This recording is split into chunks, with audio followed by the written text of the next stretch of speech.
بسم الله الرحمن الرحیم. السلام علیکم و رحمة الله و برکاته.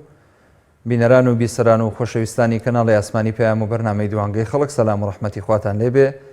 ئەم کاتە و هەموو کاتێکتان باش. خۆشحاڵم لە حەڵقەیەکی نوێی بەرنامەی دوانگە بە خزمەتی ئێوەی عەزیز و خۆشەویست شاد دەبمەوە. ئازیزان و خۆشەویستان، تەوەری هەڵقەی ئەم جارێ بەرنامەکەمان پرسیاری واکەین بەهۆی قەیرانی داراییەوە کورد لە کوردستان و هەندەران هەر دەخنکێت. بینیمان لە ڕۆژانی ڕابردوو بەداخەوە لە دوێنێ و ئەمڕۆدا کۆمەڵێک تەرمی ئازیزان و خۆشەویستانمان هێنرانەوە بەرەو هەرێمی کوردستان لە هەندەرانەوە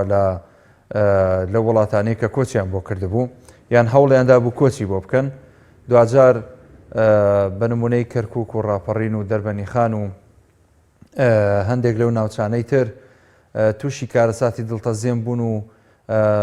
تیانایە کە یەختیان نوقم بووە لە ئاوەکەیە، تیانایە کە ڕق بووەتەوە، تیانایە کە وەلحاصڵ بە درێژایی ئەم ماوەی ڕابردوو کۆمەڵێک قەیران ڕووی لە کۆچبەران کردبوو بەگشتی. ئەوەیان تا حەدێک با بڵێن خەڵکێکەوە ڕۆشتونەتە وڵاتێکی تر و دڵسۆزیان نەبووە، خەڵکی خۆیان لە دەوریان نەبووە، خزم و کەسیان نەبووە بێت بەهانایانەوە. بەڵام خۆ لە هەرێمی کوردستانیش بە هەمان شێوە بینین لە ناو جەرگەی هەرێمی کوردستان، لە پایتەختی هەرێمی کوردستان هەر خەڵک خنکاوە بە هەمان شێوە. 12-13 ئازیزی ترمان لە دەستدا لە هەفتەی ڕابردوو بەهۆی با و باران و لافا و ڕەشەبا و کۆمەڵێک لە حاڵەتە سروشتیەکان و ناسروشتیەکان. ئەمە بووە هۆکاری ئەوەی کە خەڵک زۆر ناومێت بووە لە حکوومەت، ناومێت بووە لە دەسەڵاتداران و حیزبەکانی دەسەڵات بە شێوەیەکی گشتی و پێیان وایە بەشێک لە هۆکاری دروستبوونی ئەم قەیرانانە هۆکاری دەسەڵات خۆیەتی، یاخود نەویستنی ئەوەی ئەو چاکسازیەیە کە مەفروزە بکرێ لە تەواوی سێکتەرەکانی ئەم حکوومەتە. زۆر بەداخەوە بینیمان خەڵک و ئازیزانمان لە دەستدا، بەڵام ئەمە ناکاتە ئەوەی ئینسان بێ ئومێد بێ لە ڕەحمی خوا کە پشتیوان بەخوای گەورە ئینشاءالله ئەوانەی کە بەو شێوازە فەوتیان کردووە و گەڕاونەتەوە بەر بارەگای عەرشی عەلا ئینشاءالله لای خوای پەروەردگار بە شەهید لە قەڵەم ئەدرێن و خوای پەروەردگار ئینشاءالله یعنی لەگەڵ پیاوچاکان و پێغەمبەراندا حەشریان ئەکا و ئەبن بە تکاکار و شەفیعیش بۆ دۆست و ئازیزانیان، چونکە ئینشاءالله ئومێدەوارین پلەی شەهادەتیان بەنسیب بوو بێ. ئازیزان و خۆشەویستان، لەم بەرنامەی ئەمڕۆدا لە ڕێگەی و ژمارە تەلەفۆنانەی لەسەر شاشەی کەناڵی ئاسمانی پەیام هەیە، توانن پەیوەندیمان پێوە بکەن، ڕاوسەرنج و تێبینی خۆتان بخەنە ڕوو لەسەر تەوەری ئەڵقەی ئەم جارەی بەرنامە. شانۆ عەبدوڵڵا نووسیبێتی تاکەی بەرپرسانی حکوومەت بە ئاگا نایانەوە. هێ من عەزیزی ژەڵێ ئەم خەڵکە باش سەری لێ شێواوە لە کوردستان لەبەر بێپلانی حکوومەت و کەم تەرخەمی بەرپرسەکان خەڵک دەخنچێ و لە داخی بەرپرسی دز و وڵات بەجێ دەهێڵن هەر دەخنکێن. کاروخ بورهان ئەڵێ بەشێکی زۆری قەیرانەکان حکوومەت خۆی بە مەبەست دروستی کردووە. شنۆ بابەکر ئەڵێ لە سایه حکومڕانی ئەم بەرپرسە گەندەڵانە ژیانی ئەم خەڵکیان وا ناخۆش کردەوە، زۆربەی لە داخی ئەم بەرپرسانە سەری خۆیان هەڵدەگرن.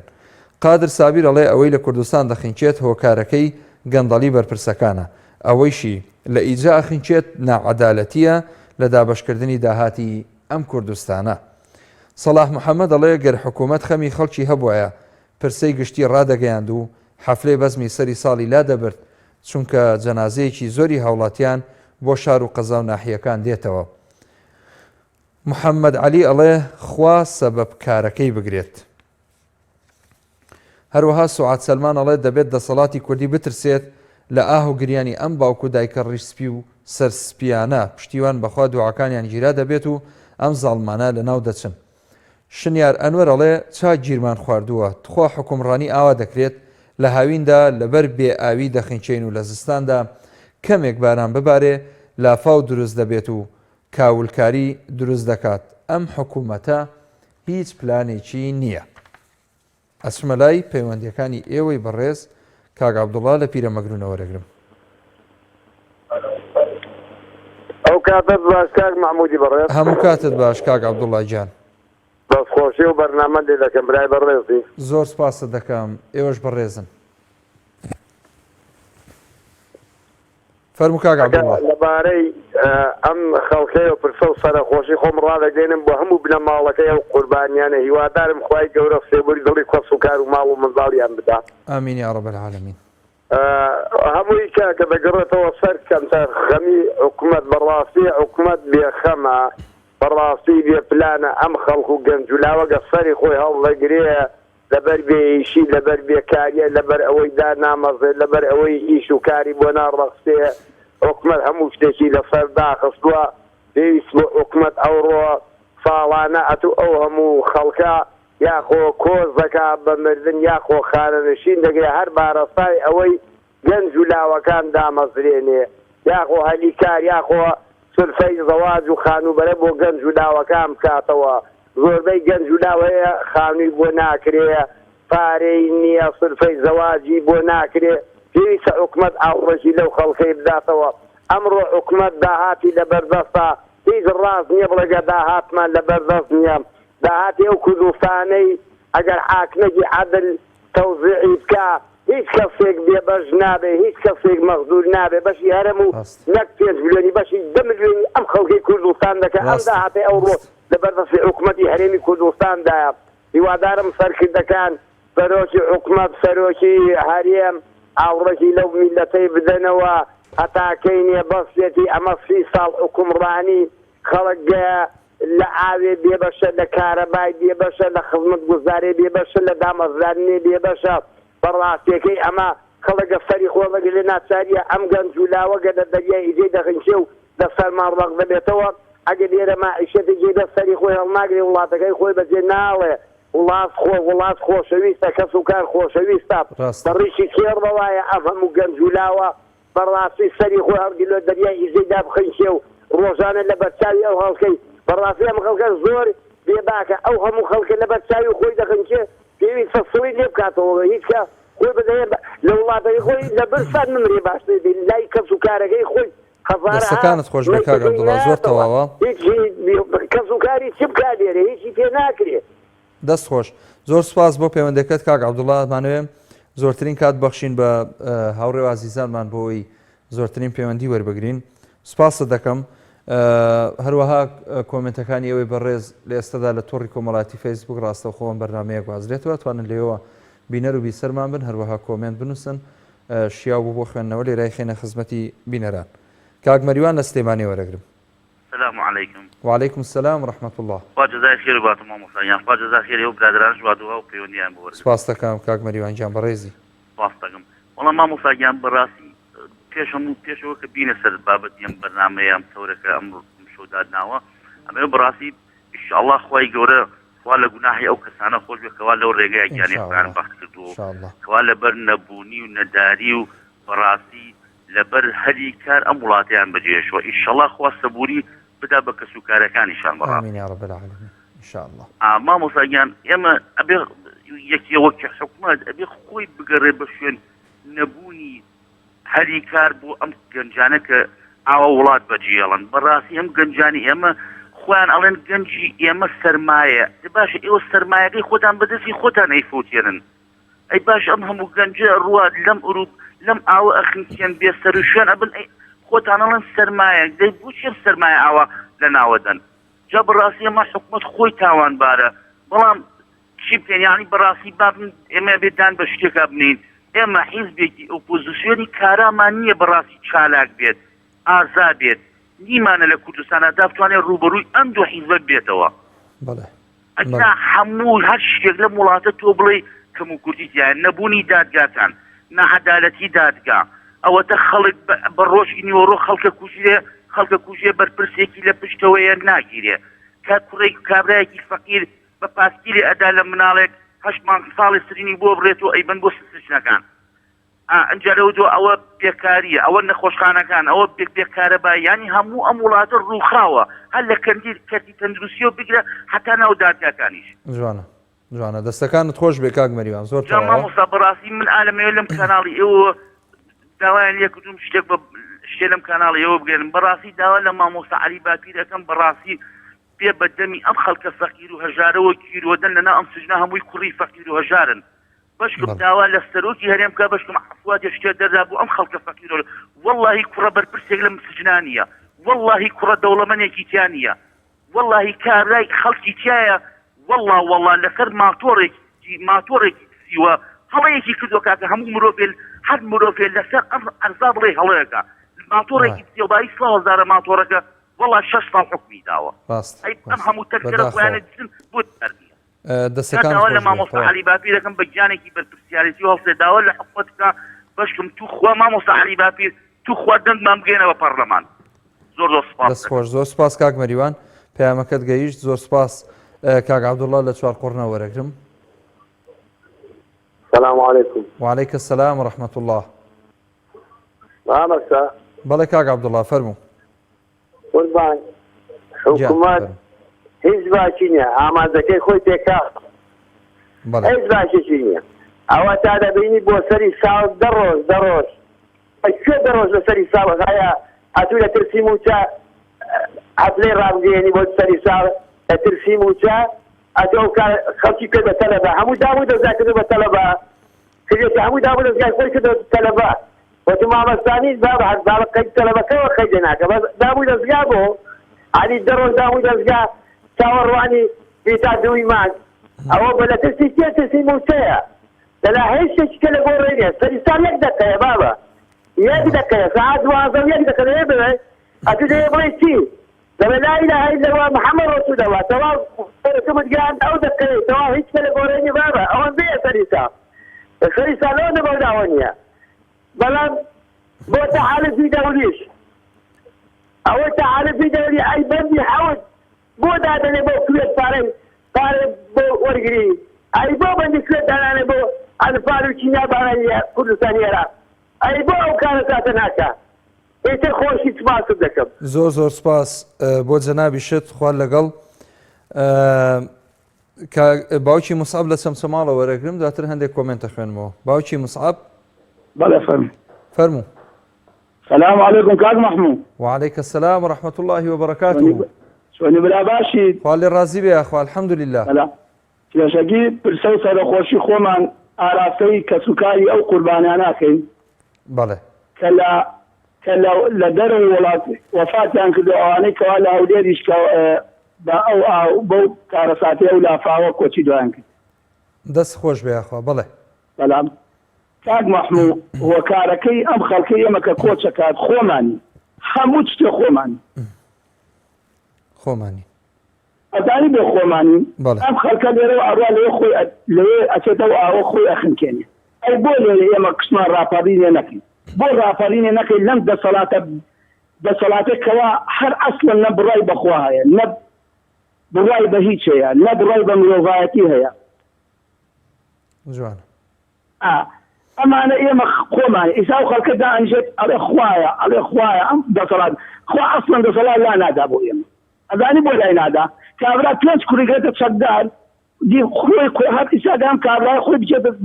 لە مزاهرێ بکە هەر کوڕەکە حکومەت کوڕەکەی ئەنێرە باڵکێداتە بەرشە یە ئەمە چۆن لە ئاچێت بەڵێ یە ئەبێ دەما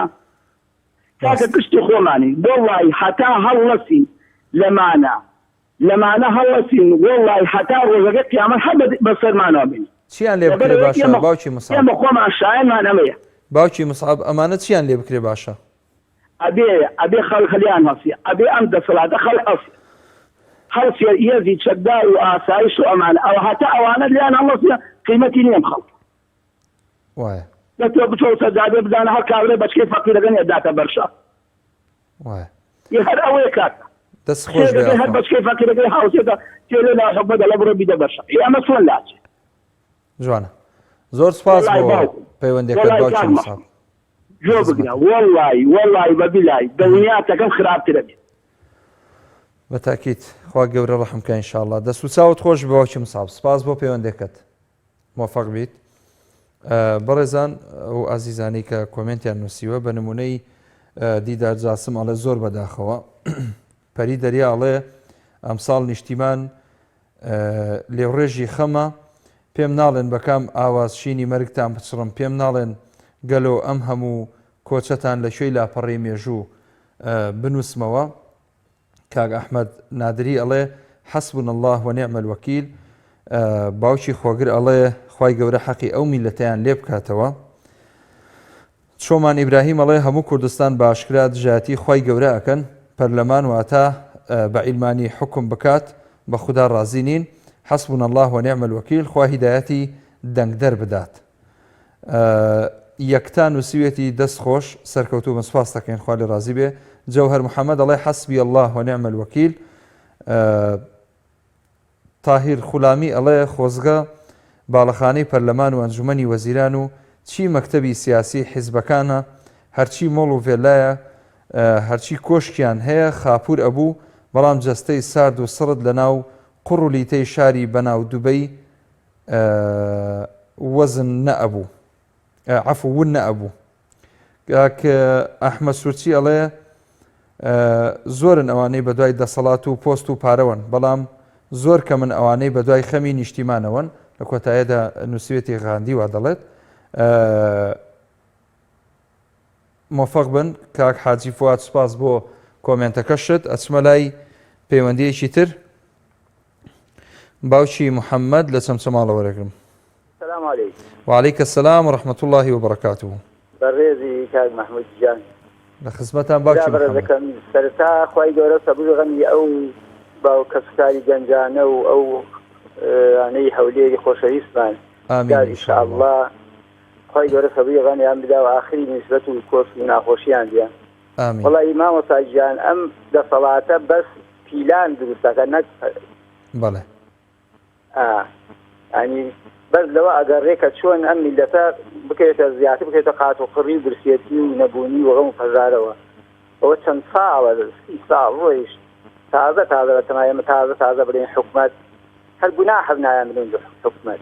هەر تەنها دوو بنەماڵە و تەواو هیچی کرد. ئەگەر ئەوە ڕۆژە من بە برادەرێکم گوتن بەبیری دێ ڕۆژێ من نەوتما وەرگرت چ ساڵێ بوو نەوتەکەما وەرگرت یان معقولە تۆ بە ساڵێ نتوانانی بەرمینە و زا بە خەڵک ئافرین بۆ خێرخوازان بۆ بەخشین بۆ مامۆستایانی پێشەن کە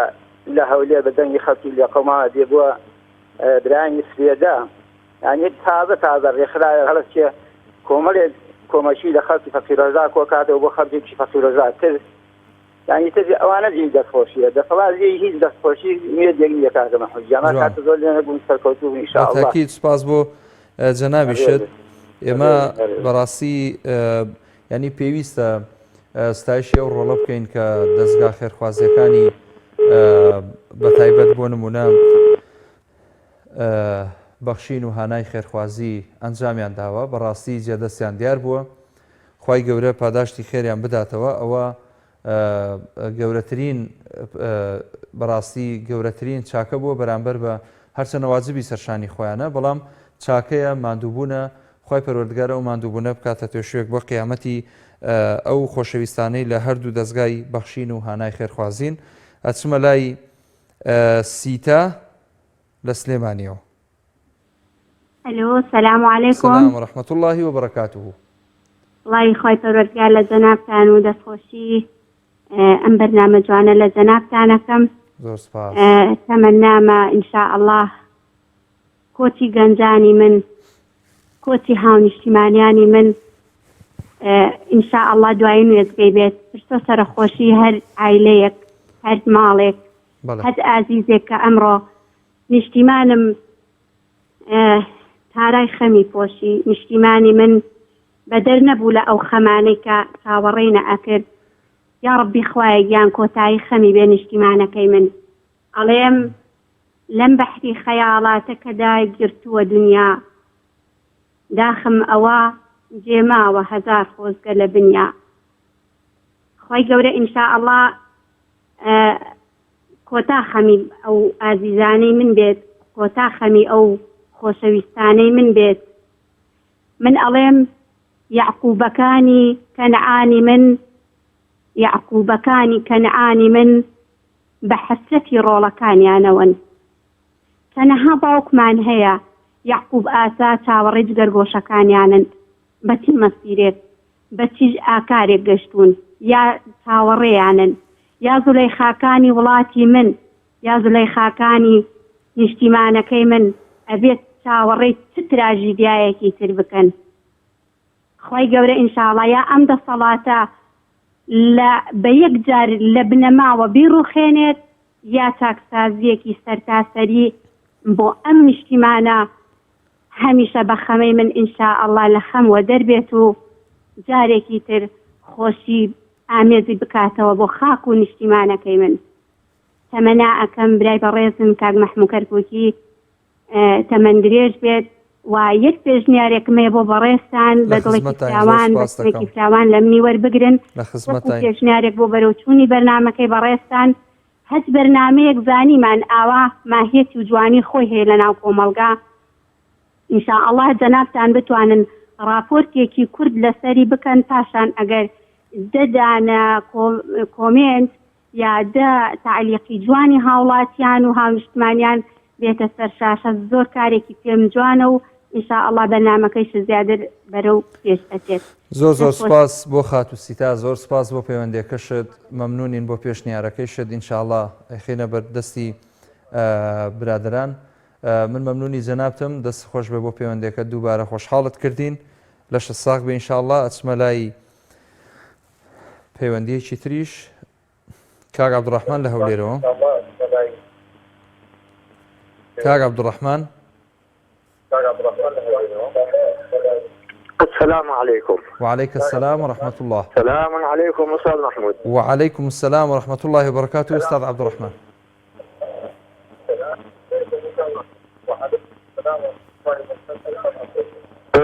أستاذ زاربا ببي خومو يوهبينو العاجز من أتبع نفسه هواها وتمنى على الله الأمان أو حديثه شيئا. وهي پیغمبرنيا. بله. بله. طبعا حديث فرمودي پیغمبره. أو آخر بحراني لناو دوكان قلطي كرديا أستاذ ميزو روزك للروزان بايخي بآخر بحراني لصداري ناو دوكان نكرديا. بله. دائما هيز أستاذ إن القوي بكل أرض يتقى. لكي يذهبوا يا أساس لويا، لكي يذهبوا فرمان درو فرمان تكراو لويا. من متابعي أو برنامج دكم تنها وتنها أو برا خوشويستانا أو خوش كبرزانا كفيوني دكن هر هموي لسي آجر لو شكان يندباري. بلام دلنيات دكم وبدرجاي تاريخ روزك للروزان وشا إيشي بيدروس نخرا. أستاذ هر لبو نمونا لك لصوتو دولة هات نوع يستجيبون لفلسطين أو منطقاني ليجزي ناو ألماني وفرنسي وإنجليزي وروسيا كان ينكردوا عبري. يك كاك شخص ناوي تيودور هرتزل بو كيامنيري رزقاري نوي نمساوي بو يك بانقوازي كرد أي جولة كي جيهان يقرن يا يهود العالم اتحدوا دولة كان دروس كده يستخاوني هموش شيخة هر هموش يعني 4 مليون تقريبا 850,000 كسي إحصائية شدريج دولة 7 مليون و 850,000 أما 5 مليونين لو خاك مان 550,000 كيلومتر بو عفوا 550 عضلة راسة 410,000 كيلومتر مان لدستوا معايا هذه كابعقية كيتر من فضمان هبو لسردو دريا حجتمان اوه والله اگر اسا دريا من فض هبو اما شتكمان پیدخرا لسردو دريا من فضمان هبو لولا دستمان دا 60,000 صالة ملتي كل او خاكي درجي دور بري هموي فكوز كردو هات نستجيبون لمنطقة وامبراطوريات يامدا مزران خير ايما هر تاولة دربوين والسلام عليكم. وعليكم السلام ورحمة الله وبركاته. زۆر سوپاس بۆ پەیوەندەکەت کاک عەبدوڕەحمان. ئەچمە لای باوکی محەممەد لە ڕانیەوە. کاک مەحموود جانەوە کاتت باش برا. کاتت باش باوکی محەممەد، گەلێ سپاس. خوا لێ ڕازیوی برایەکەم. وەڵی کاک مەحموودشان زۆر بەداخۆ بۆ ئەو هەموو قوربانیە. خوای گەورە ئینشاءڵڵا بە بەهەشتی ئەعلایان شاد دەکات، لە گوناح و تاوانەکانیان خۆش دەبی. هەر وەک جەنابی چ لە سەرەتای بەرنامەکە فەرموود بە شەهید یا قبوڵ کات کە یەک لە بەندەکان یان یەک لە جۆرەکانی شەهیدبوون ئەوەی ئینسانی مسلمان بە خنکان بمریتن ئەو ئایا خنکانی ئاوە خنکانی دووکەڵە هەرچیەکە گرنگ ئەوەیە خنکانی شعبەیەکە لە شعبەکانی شەهید بوون. کاک مەحموود جان بەڕێی من تەنها قەیرانی دارایی هۆکاری ئەوە نییە کە ئەو گەنجانە سەر هەڵدەگرن خاک و زێدی خۆیان بەجێ دێڵن بەرەو ڕێگایەکی نادیار و ترسناک و بەرەو وڵاتێکی غەریبی بەڕێ دەکەون. بەڕێی من دەسەڵاتێکی نادادپەروەر، دەسەڵاتێکی خوێن ڕێژ، دەسەڵاتێکی بێ ئەمەک، دەسەڵاتێکی بێخەم لە کێشەی ڕۆژانەی ئەو هاوڵاتیانە بەگشتی بەڕێی من تەنها بابەتی دارایی نییە، ینی کۆچی ئەو گەنجانە بەڕاستی بەڕێی من لە قیمەتی دێتە خوارێ. بەڕێی من تەنها گوشەی دارایی سوکایەتیکردنە پێیان لەبەرۆ خەڵکەکی زۆر هەیە لێروکانە مشکلەی ئەمن و ئاسایشی هەیە، ناتوانی دەنجی حەق بەرزکاتەوە، ناتوانی داوای مافی ڕۆژانە و قوتی خۆی بکات بە کێشەی دارایی تەنها چارەسەریان. دەسەڵاتێکە بە هەموو معنایەک سەرکوتکەرە، بە هەموو معنایەک دوورە لە مافەکانی مرۆڤ. ئەو جە لە بەرامبەردا کاک مەحموود جان کاتم پێ بدە بەڕاستی ئۆپۆزیسیۆنێکی زۆر بێ هەڵوێست، ئۆپۆزیسیۆنێکی زۆر ترسنۆک بە تایبەتی ئەو دوو حیزبە ئیسلامیە کە خۆشن دەگرتەوە لەبەروی ئێمە باوەڕمان بە بەهەشت هەیە و باوەڕمان بە یەک مردن هەیە. کاک مەحموود بەڕاستی مای شەرمەزاریە بۆ دۆ حیزبی ئیسلامی ئۆپۆزیسیۆن لە سەرەتای نەوەتەکانەوە دروست بووین، ئێستا حیزبەشی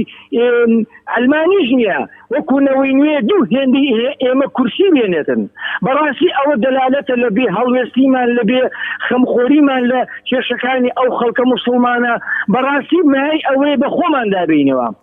من داوا لە سەرگردایەتی هەردوو ئەو حیزبە دەکەم شەرم ناکەن گەنجێکی سەرمایەدار 4-5 ساڵە دروست بە دوو هێندەی ئێمە کورسی بێنێتن بەس بەقەدەر هەموو مەکتەب سیاسی و هەموو حیزبەکەی نزیکەی چەند شەیدمان داوە ئێمە. کاکە پێویستە بە خۆمان دابینەوە کۆمەڵی ئیسلامی ئەگەر حیزبە گەورەکان ڕووبارێک خوێنیان پێشکەش بە کوردستان کردی ئێمە چیمان لەوان کەمتر پێشکەش نەکردووە سەرڕای دەستپاچی و دامێ پاچیمان. باشە بۆ ئێمە ئاوا بینە سەر یەک کورسی. بەڕاستی شەخسی یەکەم بلین لێری مامۆستا عەلی بافیە لە هیچ لە نەهامەتیەکان و کێشە و کارەساتەکان و قەیرانەکان دەرناکەوێتن. کاکە ئەو ئیسلامەتیە بۆ کێیە؟ بەڕاستی کاک مەحموود خەڵک بە گلەیی لێمان، یعنی بەڕاستی مسلمانێتی ئاوانیە، حیزبەتی ئاوانیە، ئۆپۆزیسیۆن ئەوانیە. من ڕخنێکی بە سوچیشم لە جەنابەت ئەگەر وەکو برایگەم قبوڵ بکەیت تازە باسی دوو ڕێکخراو دەکەی کە یارمەتی خەڵکیان داوە لۆ باسی یەکگرتوش ناکەی، لۆ باسی ئەو نەوتەی کاک شاسوار ناکەی، خوا پاداشتی ئێوە و ئەوان بداتەوە. کاکە ئۆپۆزیسیۆن یەک بگرن وەڵڵای هەتا ئاوا بنیە ڕۆژ لە ڕۆژ لە کەمبوون دەدەن. ئێمە بە یەک چاو سیرتان دەکەن هەمووتان نووری چاوی ئێمە برای عزیزی ئێمەە، بەڵام هەتا ئاوا پەرتەوازە بنە ئێمە ئاوا قسەی وەکو بزمارتان لەسەر سینج دەچەقێنین بۆەوەی کە بزانە ئێمە خەمخۆری ڕاستیتانین، بۆەوەی کە بزانن دەسەڵاتەوە ئێوەی پارچە کردووە. سوپاس زۆر زۆر سوپاس باوکی محەممەد بۆ پەیوەندەکەت موفق بی. ئەچمە لای باوکی ئەحمەد لە هەولێرەوە. السلام عليكم كاك محمود. وعليكم السلام ورحمة الله وبركاته. بەخۆشیەوە لێ دەکەم زۆر سپاس خوا لێ ڕازی خۆشیوانە ڕاستی لەماڵی ئەو قوربانیانە دەکەین. بەڕاستی کارەساتێکی بستەزێنە ڕۆژانە فەرمی ئازیزانمان دێتەوە لە هەندەران، حکوومەتی ژوا دانیشتووە لەسەر چۆک دانیشتە، یعنی هیچ معارەزەکی لەدەست نییە، یعنی فەرمی دانیشتووە بۆ خەکە پێ دەکەن. بەڕاستی یعنی زگای کوتکردنی یعنی نازانم تاکەی خەڵک خۆی کردەکە لە وەزعی. بەڕاستی گەنج ئەگەر هەلی کاری هەبێ، یعنی هەلی کاری هەبێ و ڕۆژانە یعنی ژێوی ژیانی پێدابین پێ بەڕاستی ناسیدا ئاوی ئیزە و ئەو ئەوانە بستە قوربانی. بەڕاستی کارەساتێکی زۆر دەستەژێنان، یعنی هەتاکەی ئەو بەرپرسە نابەرپرسانە نەیانە سەخت، یعنی بەداخەوە یعنی بۆ ئەو گەنجە جوانانە بۆ عایلە جوانانە بەڕاستی جێگای شەرم و داخە، یعنی بس اسمانيا يعني حكومة مانيا هيك تكمانيا هيك بس حكومة دو سباشر دو زريبة براسي او ماوي يعني كهربائي رئيسي برو سيري دايري كهربائي يعني قوم لو يعني بس صار ما نزكيت 3,000 يعني بس بو بارو وبو بازرقاني بو شتانه باشا. والسلام عليكم ورحمة الله وعليكم وبركاته. السلام ورحمة الله وبركاته. زۆر سپاس باوکی ئەحمەد بۆ پەیوەندیەکەت. ئەچمە لای کاک محەممەد لە چەمچەماڵەوە.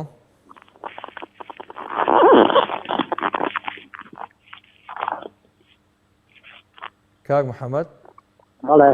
فەرموو جان. باشی قوربان.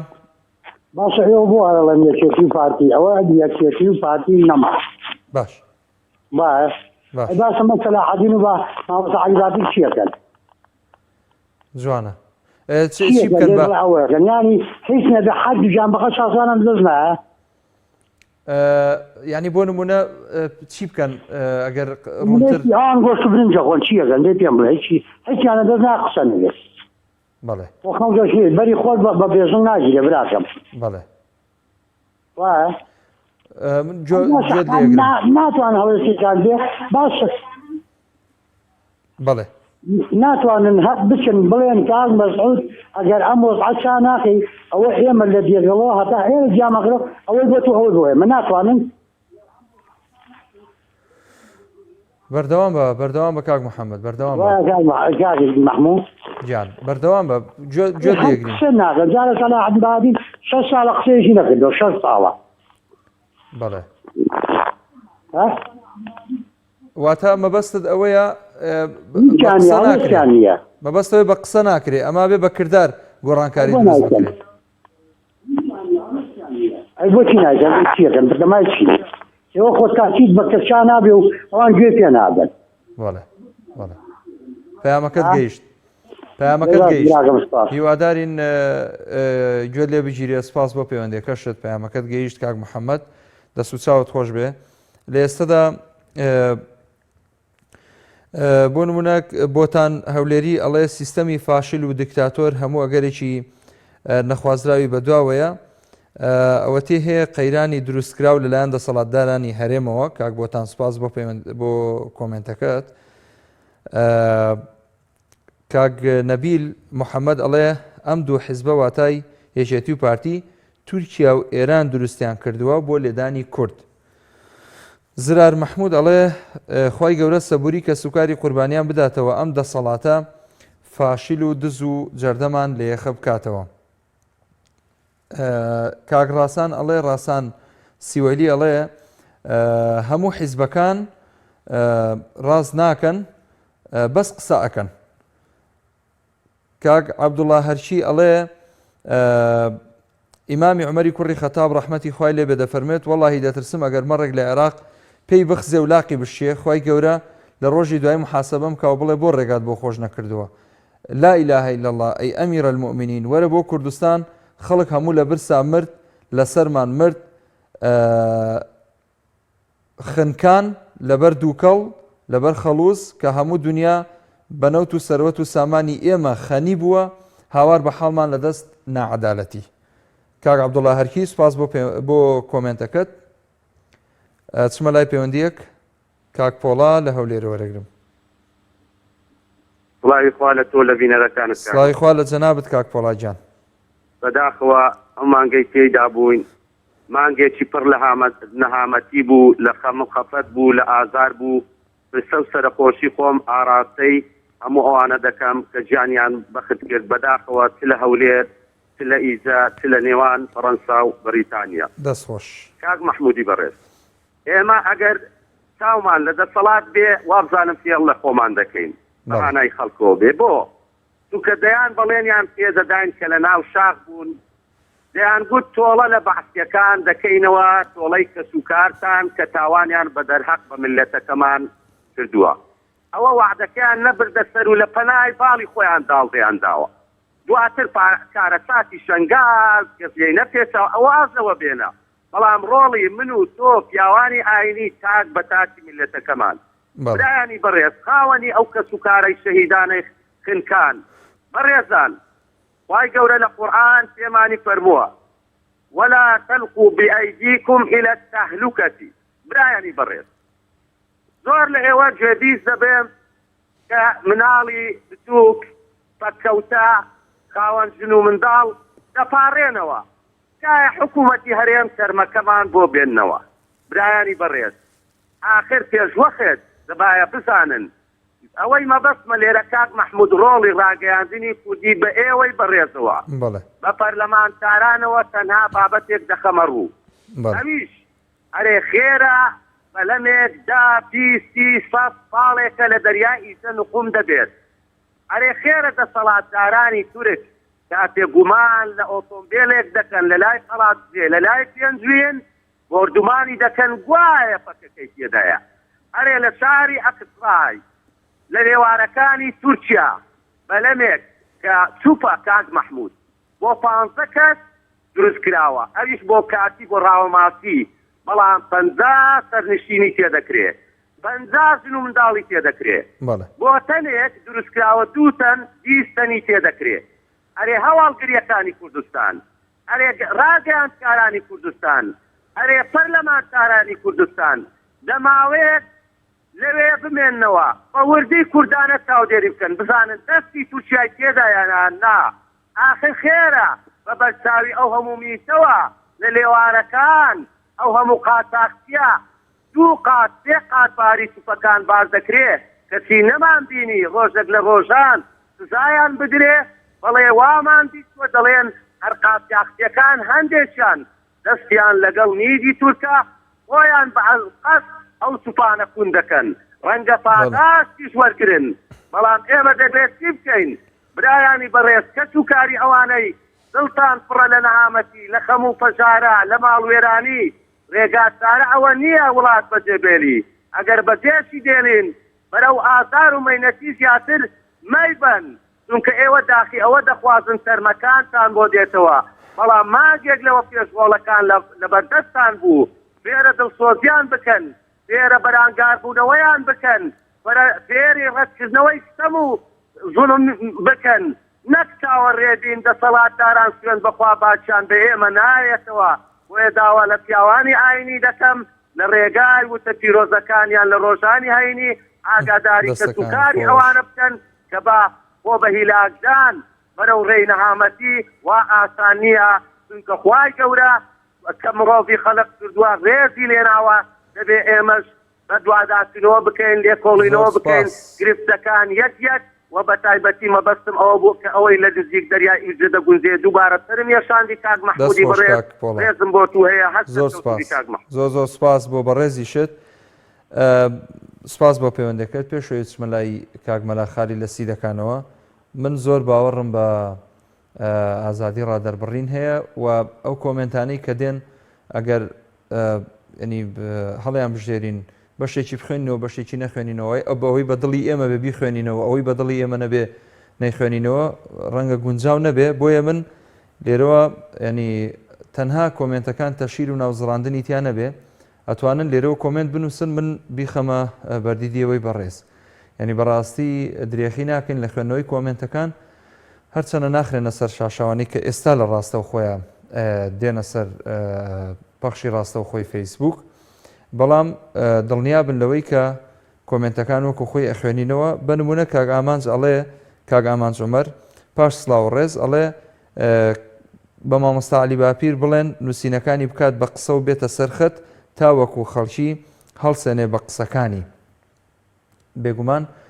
پەیامەکەت گەیشتووە من سوپاسی هەمووی ئەوەی بەڕێزەکەم هەر ڕایەک بە ئازادانە لێرە دەرببڕێت من پێم خۆشە تەنها ئەوەی تەشیر و ناوزڕاندنی تیانە بێ کاک مەلا خالی لە سیدەکانەوە وەرەگرم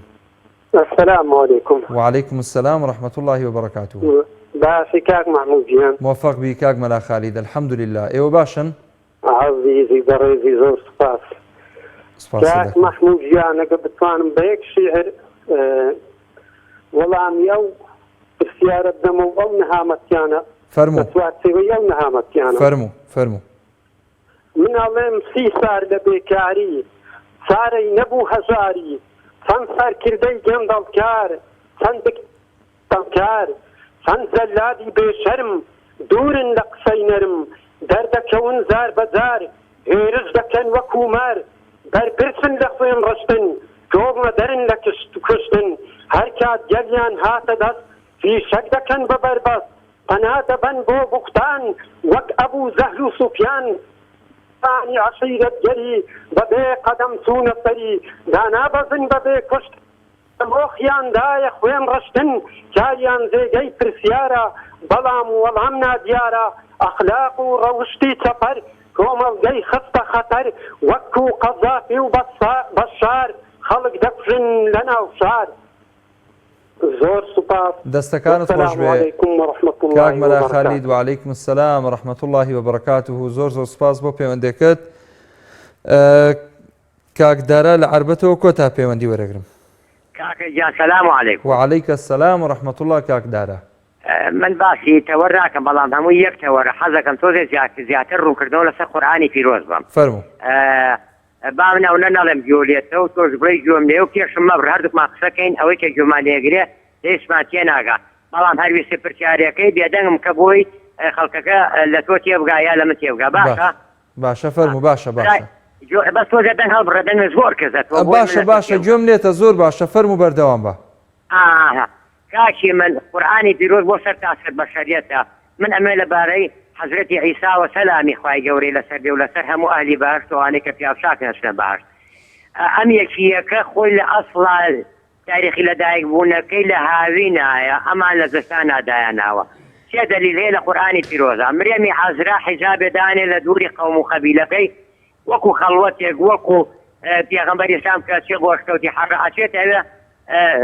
خوای تەبارەک وتەعالا پەیوەندێکی لەگەڵا دروست کردووە ذکری خوای گەورەیەکە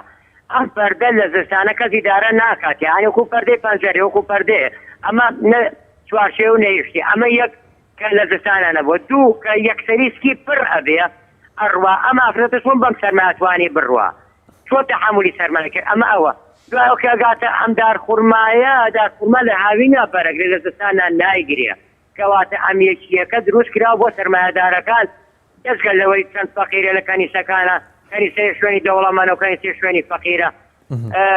دروست کراوە بۆ دەوڵەمەندەکان شارەی باش و ئەمانە و پەشتە و پەرداخن على ئاساس بابەنیۆڵە ئاسمانیەتە خوارە و ئەمانە ئەمە ئەسڵ ئەساسی نییە پێغەمبەر حەزرەتی عیسا سەلامی خوای گەورەی لەسەر بێ هەموو مسڵمانان خۆشیانە چونکە خوای تەبارەک وتەعالا ئەفەرمێ ئەبێ ئیمان بێنن بە هەموویان ئەوە بەشێکی قسەکە بەشێکی دەری خوای گەورە فەرمێ وئین خەلق العیسا کەخەلق الئادەم دروستبوونی حەزرەتی عیسا وەکو دروستبوونی حەزرەتی ئادەم وایە بەڵام حەزرەتی ئادەم مەیلی هاتە دەرەوە ئەمە حەزرەتی عیسا سەلامی خوای گەورەی لەسەر بێ مێیە نێری لێتە دەرەوە ئەمە ئەوە ئەنجا دوایەوە دەلیلێ ترمانێکە لە زستانانیە ئەم مناڵە داوێنی ئەم دایکان نەجلێ نەپۆش پۆشاکی هیچ شتێکی بێت چۆن ڕق نەبووە چۆن ما معنای ئەمە لە هاوینا لە زستانە ئەو تاریخە غەڵەتە دانا ئەمە لەو ڕۆ لە ڕوویەکی ترەوە حەزەکەم قسەیەکێ با ئێمە وەکو مسڵمانان بەعزە شتێکی غەڵەتە نەیڵێن من لە شوێنەکە گوێم لێ یا لە تەلەڤیزیۆنە یا لە ڕادیۆ یا دوو کەسکە بێکەوە قسەکەین ئەڵێ مەسیحی دەجال کاکە مەسیح کەلیمەکەی پاکە دەجالی بۆ دامەنێ خەڵکێکەکەی لە ڕقی لە مەسیحەکەیە ڕقی لە ئیسلامەکەیشە ئەم کەلیمە دانێ ئیتر نازانی هەیە مێزەری لەسەرا هەیە فەقێیە کوڕ هەیە مامۆستایە هەر لە خۆی قسەکە باشتەکان نەئاڵۆسکێنین لە یەک خوای تەبارەک وتەعالا سەرجەم بەشەریەتی دروست کردووە بەس خۆی هەمووی ئەبا بەڕێ ئەمە لەو ڕۆ لە ڕۆژی کێشۆڕوونی کەمەوە بۆ برادرانی مەسیحیەکان ئەڵێن کوڕی خوایە کاکەی جان تۆ لێران نمونەیەک بێنەرەوە ئەمەگە کوڕی خوایە خۆی ئەمرێ باوکی چۆن نامرێ یا باوکی چۆن ماوەتەوە ئەم بۆ مرد ئەمە غەڵەتە خوای گەورە تاکوتەنیایە ئەفەرمێ ئەو قسەکەیکەن ڕای گرتووە لە بەخاتری ئەوەی کە عیبادەت بەردەوام بێ ئەگینا عەرز و ئاسمانەکە ئەیا بەیەکە و چنە بێ خوای گەورە لەکوێ کوڕێ بێ خالقی زەواجە خالقی هەموو شتێکە یۆ لە برای خۆت ها ئەرە وەڵا 50 سرکەت ماوە کاکدارە 50 سرکەکە بە سەریعی بێڵێم پیاومەوێ بچێتە بازار بە پارە سویسریەکە شت کڕێ ئەڵێ ناخوا پارەی تازەم چاپەنوێیە کە هەمووی سفری بۆ دانراوە ئێکاکی من ئەنجیل و تەوراتی پیرۆز و زەبور و ئەمانەکە هاتون خوای گەورەی ڕای کردوتەوە ئەڵێ قورئان ئەمە نمونەی پارەکەت بەرامبەر یەک ڕایگرە والسلام عليكم ورحمة الله وبركاته. وعليك السلام ورحمة الله وبركاته. سپاس بۆ پەیوەندەکەت کاک دارا لە عربەتەوە دەستخۆشیمان بۆ جەنابەت. ئازیزان و خۆشەویستان، تەوەری ئەڵقەی ئەم جارەی بەرنامەکەمان پرسیاری ئەوە بوو بەهۆی قەیرانی داراییەوە کورد لە کوردستان و هەندەران هەر دەخینچێت. ئێوەی ئەزیز و خۆشەویست بەشداریتان کرد، خۆشحاڵتان کردین بە بەشداریکردنتان، هەمیشە چاوەڕوانتانین، ڕۆژانی یەکشەمان و چوارشەمان بینەرمان بن. زۆر سپاسێکی بێپایانم بۆ هاوکارانی ئەزیزم لە پشتی کامێرەکانەوە لە ژووری دەرهێنان. تا ئەڵقەیەکی تریان بەرنامەیە بەخوای گەورە و میهرەبانتان ئەسپێرم، لە دوعای خێر بێبەشمان مەکەن. ئەسەلام عەلەیکوم وەڕەحمەتوڵڵاهی وبەڕەکاتوه.